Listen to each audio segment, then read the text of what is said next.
Good morning, everyone. Okay, so now we're going to start with explaining creating the journals. I'll go through a whole tutorial on another day about how I made this book. It's just a standard 3-ring photo album that I bought at the thrift store for 99 cents. I picked the lining away and peeled it back, covered it with all the different fabrics, and then once I had everything secured down, I just glued this back down. I'm not totally happy with this. Maybe I might stamp it or do some collaging on it or something because it's just kind of blah to me.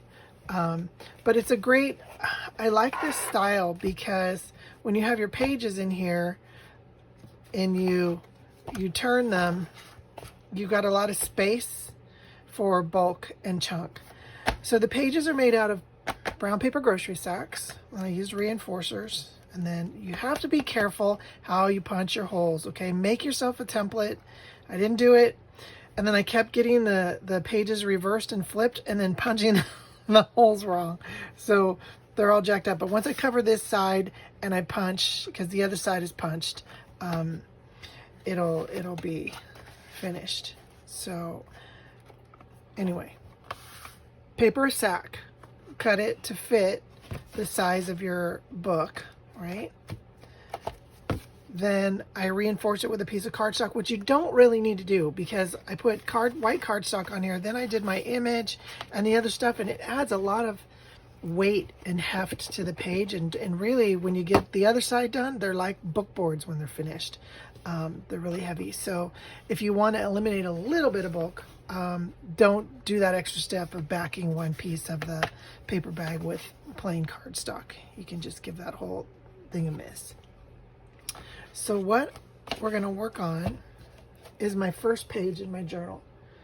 Now, when I started out, I wasn't sure what I was going to do, how I was going to do it, but I found this image in a book. Okay, I bought this book and it had a lot of really beautiful vintage images in it. And so obviously, since my husband is dead, I associated the angels and I really wanted to use this part of the image, but I ended up just doing the one. And I have a photo of him somewhere. I can't find it right now, but on the back of his shirt, it says, "To the world, you may be one person, but to one person, you may be the world." And I really wanted to start the book out with some journaling and some thoughts on how this man from Spain became my entire world. So I just sat down and now obviously I typed it and then I shrunk the font down so it would fit on this tag, because there's no way I could have written all these words in my handwriting this tiny to really fit. There are places in the book where I have my own handwriting, but this one, see, I don't know if you can actually see it, but I'll read it to you guys. How did a man from Barcelona end up becoming the love of my life? My entire world. I was thinking of that the other night. Our first encounter was on a website called kiss.com. I was up with insomnia at 3 a.m. one night before Christmas, and I got an instant message on the website saying, "Greetings from Spain." We chatted for about half an hour, and I could tell that he was a really interesting guy. We switched over to another instant messenger app that worked a little faster, and then we talked for another 2 hours. And finally, I was dying to hear his voice, so I said, "Do you want to talk on the phone?" And it was so amazing. The conversation just flew by. We talked for 3 hours, and it was like I had known him all my life. It was like catching up with an old friend that I hadn't seen in a long time. There were no awkward pauses or lulls in the conversation, and his sense of humor was funny and silly, and he chuckled a lot. I didn't feel like I'd been conversing with him for over 6 hours. I remember thinking, what an amazing man. Too bad he lives so far away, like anything's ever going to happen with some dude in Barcelona. It is funny how when fate has a plan for you, things just seem to come together and magic happens. He moved to Chicago for a job in late April. We met in July, a few days in Las Vegas. Then I flew to see him in Chicago for 10 days. We flew back in August to California and on a camping trip. We got engaged. We were married in November on a beach in Hawaii, just the two of us. He came into my life like a gentle tropical breeze, so refreshing, so patient, kind, and lovingly affectionate, all of the things that my dry, barren self needed to revitalize me.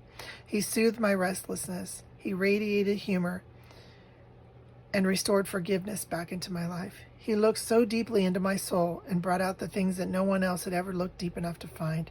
He healed me and made me whole. On the weekend that we met in Las Vegas, he had a shirt on that said, "Innovate, not imitate." That was a true statement of how he really lived his life. He was an original. He was a 1 in a million chance of a lifetime guy. And I will never find another person who fits so seamlessly into my life, who will treat me the way he did with such tenderness and unconditional love. I miss him every moment of every day. He was my world.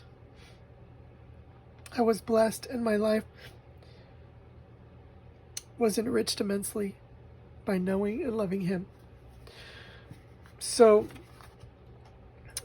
that's the start of the page. But all this personal stuff, I'm going to tuck inside this little pocket here. Be careful when you do this. So I did this first. I constructed the pocket and glued everything down, and then found that the pocket was so tight I had a hard time. So I had to take a piece of cardboard, actually a doubled up file folder, and shove it down in here to kind of loosen the pocket a little bit. And it's kind of messed up the stitching a little. So I took this paper, attached it to this paper, sewed it, then hole punched it. Because I didn't want to sew through all it would have killed my sewing machine to sew through all those heavy layers of paper. What I want to do now is decorate up this little tag before I tuck it in the pocket. So I've got some sheet music here that I've gone and inked up with my super cool Tim Holtz Distress Vintage Photo ink. But you can use anything. I mean, you can use watercolor crayon or colored pencil, or, whatever you have laying around. Even shoe polish works. I've used shoe polish in a pinch, brown shoe polish on things.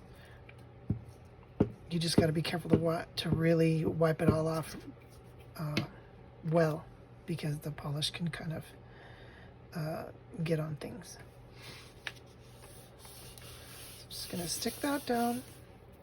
And then I have the photo of him with his innovate, not imitate. Bless his heart. He was holding some roses that he had delivered to me at the hotel room when I arrived in the hotel. He was holding those for me while we were checking out, with his briefcase from Spain over his shoulder.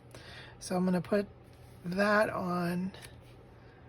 And then I have a picture of us at our wedding in Spain, because he was my Prince Charming. And I'll probably put that one there. Maybe I'll do them together like that. And then I have this little bird. He loved birds. He bred canary birds when he lived in Spain. And he was a veterinarian. So this is actually a paper napkin. You can see it has 3. All your junk journalers know this, but for my newbie people, this is, you remove all the ply away from it. So you just get down to the layer that has the image on it. And then we're going to cut it out very kind of roughly. This is what they call fussy cutting, but not really fussy cutting, because if I was being a perfectionist, I would totally do this, right. And in order to see the detail close up, I would have to put this right up against my face, because my old eyes don't want to see as well as they used to. So I'll just kind of go around the little bird here, because this bird is going to be kind of transparent and show through once I glue it down.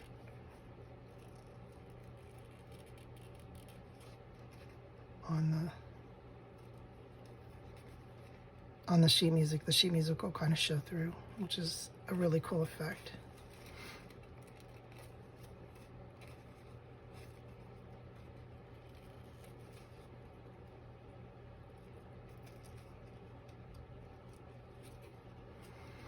So how to get started, for me on this particular journal, I've been reminiscing a lot about, our history and what happened with us and how we met. And that's how I was going to just journal my grief. I've been doing that in a spiral notebook, but I thought about making this book, and I wanted it to be something that was a little more scrapbooky and not just, journals, pages written, a little more, junk journaly, a little more graphics and some pretty visually stimulating things to look at, not just my handwriting.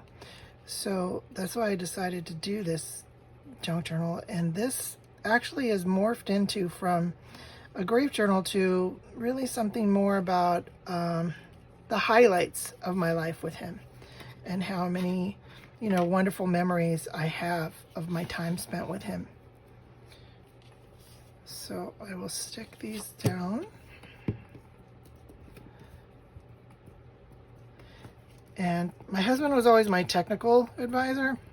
Basically, he was the tech support. I would try to use something with technology, didn't work.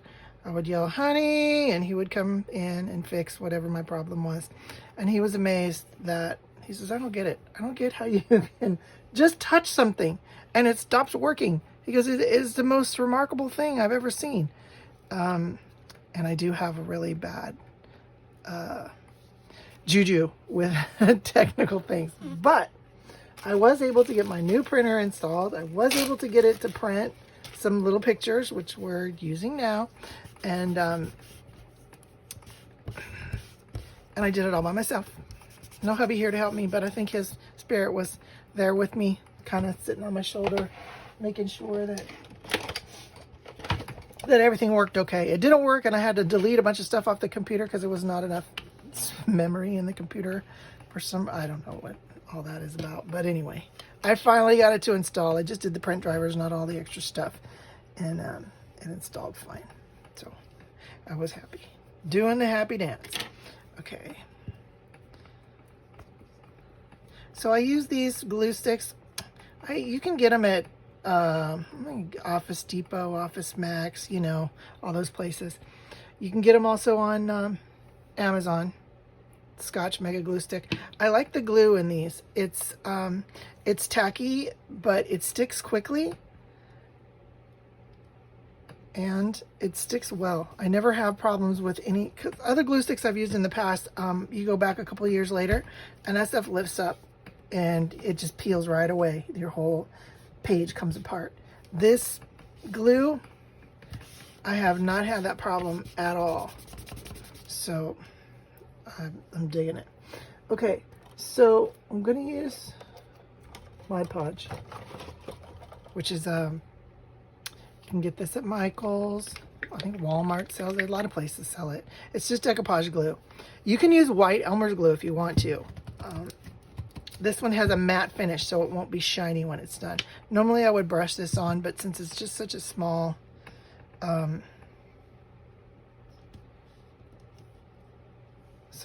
little thing, I'm just going to be lazy because I don't want to go all the way over across my studio to the brushes. And I forgot to grab one before I started filming, so you just want to get the glue on there.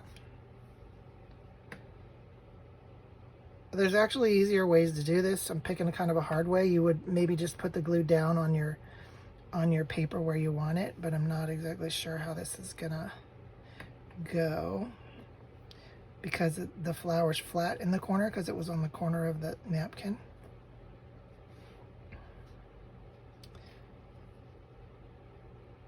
There.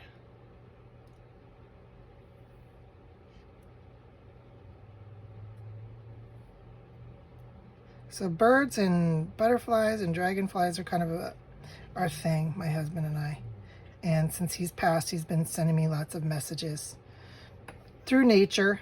Little, butterflies will come and flitter around me. Just him saying hello.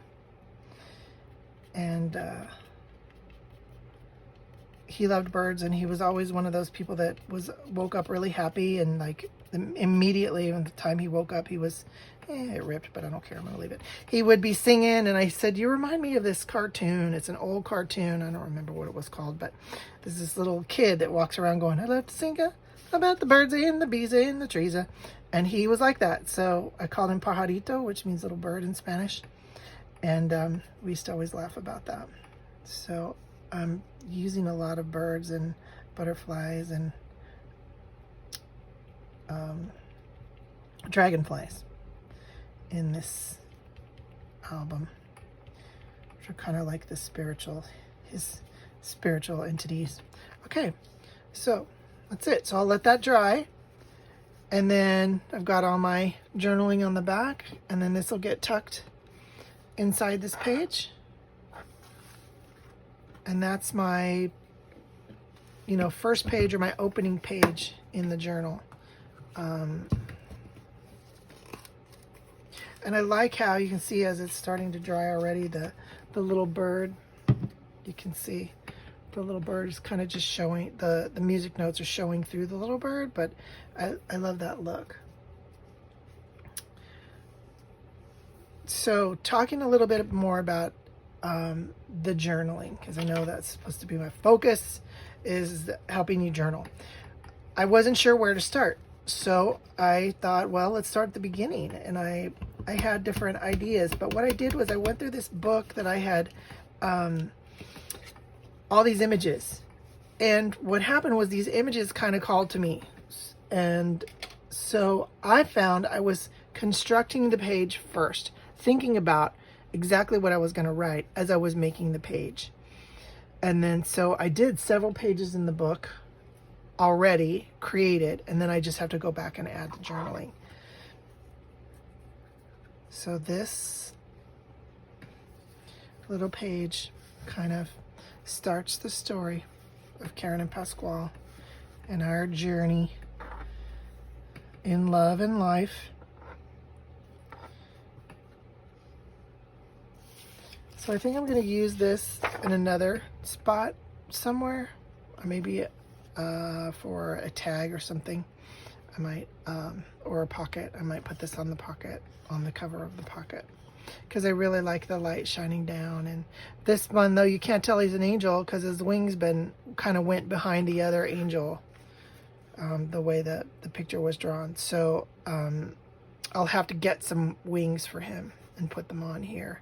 Or I could just do it without wings, but I really love that image. It's beautiful. So I'll use it. That's how you get started. With an idea, with a photo, with a song. Start at the beginning. Go back through your memories, through your photos, and try to remember. Start with the first good memory that you have and put it all together. And there we go. Page number 1 done. Thanks for joining me. Have a great day.